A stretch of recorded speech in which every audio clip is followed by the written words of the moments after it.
To begin with, we must make sure we have an agreed upon definition of housing. In real estate, the following definition is commonly used.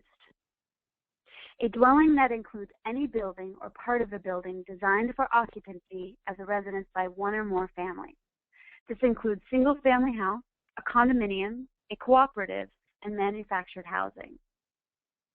There are 8 typical forms of discrimination that tend to occur, and these are the ones that you'll see most regularly. First and foremost, advertising is the biggest form of discrimination that we see in terms of fair housing laws being violated. When we start with race, color, and national origin, we need to make sure that real estate advertisements should state no discriminatory preference or limitation on account of race, color, or national origin.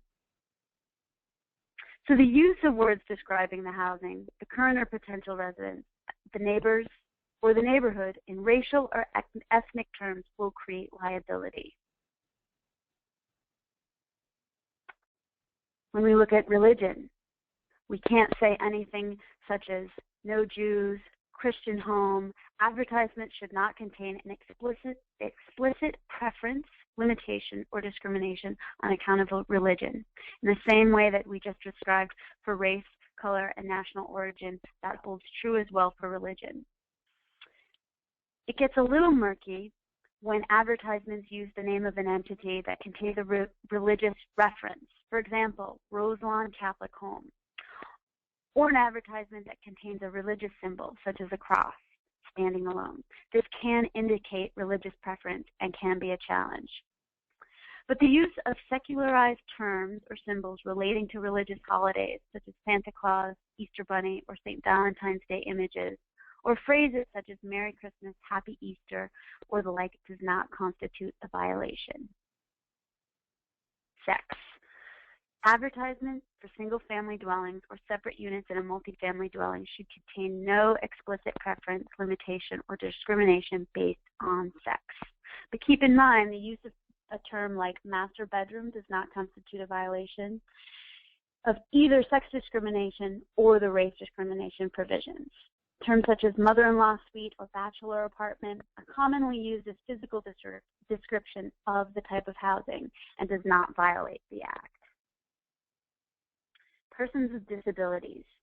Real estate advertisements should not contain explicit exclusions, limitations, or other indications of discrimination based on persons with disabilities. For example, an advertisement should not state no wheelchairs. It can contain descriptions of properties, however. Great view, 4th floor walk-up, walk-in closet. Services or facilities like jogging trails or neighborhoods, walk to bus stop, do not violate the Act. Advertisements containing descriptions of accessibility features are lawful. For example, one should state and could and would state that if there's a wheelchair ramp, that would be a good thing to include. The second one is in appraisals. Appraising. If a bank wishes to prevent an applicant from moving into a certain neighborhood, it may enlist the help of a willing appraiser to create a valuation that is too low to justify the loan amount.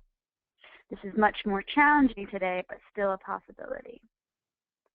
The following are some examples of subjective terms that have appeared in appraisal reports.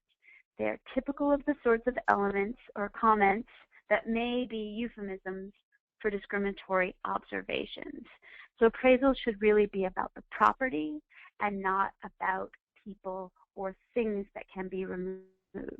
So does the phrase pride of ownership describe the property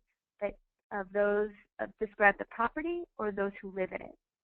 Such a label is intended to give the reader of the appraisal an idea of who is living in the property and is completely irrelevant in regards to the actual property. So here's some examples that you might find that could be discriminatory. Many cars in disrepair in the yard and driveway, trash in the front yard, dining room being used as a bedroom to accommodate 15 people, and graffiti.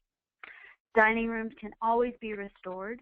back to a dining room as opposed to a bedroom. Graffiti can be removed, trash can be removed, cars in disrepair can be removed.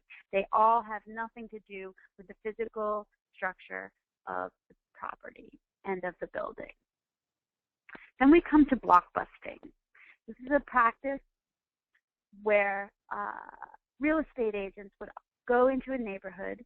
They would illegally frighten homeowners by informing them that people who are members of a particular race, religion, or national origin are moving into their neighborhood, and that they should expect a decline in the value of their property. The purpose of the scheme is to get the homeowners to sell out at a deflated price.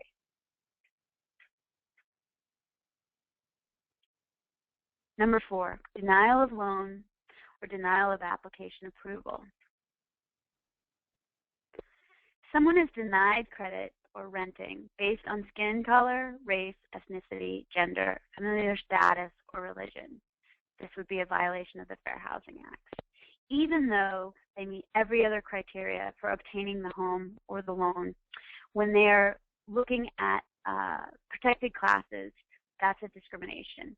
They need to be based on their creditworthiness and their ability to pay. False denial of availability. So in this case, a landlord or a real estate agent may inform the person looking for housing that what they're interested in is no longer available. They have been told that it's not true, and when in fact the house is still available. So this practice was commonly occurring in the Muslim community following 9/11.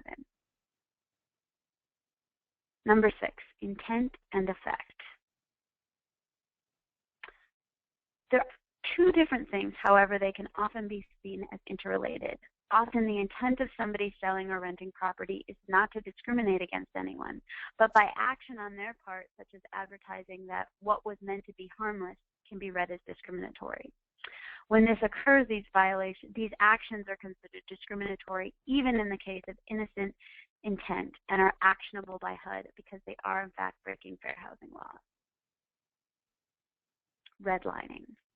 This practice is an unethical practice where financial institutions make it very difficult for borrowers in poorer neighborhoods in the inner city to borrow money, to gain approval for a mortgage, to take out insurance, or gain access to financial services because of a history of high default rates. And oftentimes, they would actually draw a red line around a particular area, stating that they would not lend money in that area.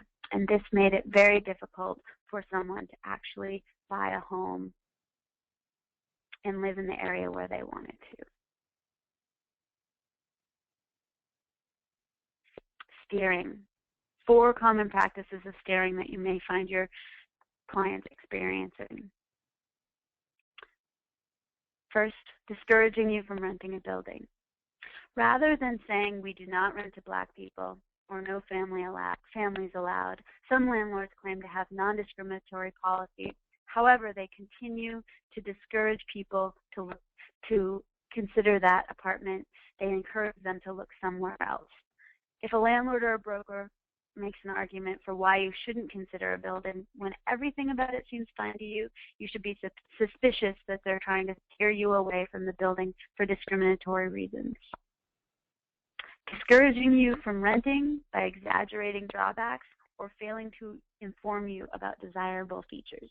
Instead of trying to show you why you should be interested in their building, they are stressing the negatives and hope that you will go away. Even less directly, a landlord may simply not bother pointing out the pros of living in that particular building or in that neighborhood, indicating that you wouldn't be comfortable or compatible with other tenants. Another steering tactic could be summarized as, it's not you, it's the building, it's the tenants. Under this scenario, a landlord will try to discourage you from renting at the building because he believes you would be a good fit with the other tenants. If you hear a landlord say things, well, I don't think the other tenants will really like the fact that you have kids, then you know this is illegal steering. And lastly, trying to assign you to a certain floor or section of the building. This type of steering practice is about segregation. In this scenario, a landlord doesn't mind renting to certain types of people, as long as those people rent apartments in certain parts of the building. For instance, a landlord who tries to put tenants with disabilities in a certain area of a complex in an attempt to minimize their visibility to other tenants and their guests. So, poll question. If a person with a disability needs a ramp installed so they can access the apartment, who is responsible to install the ramp? Is it the landlord, the tenant, HUD, the housing counselor, or does it depend on the situation?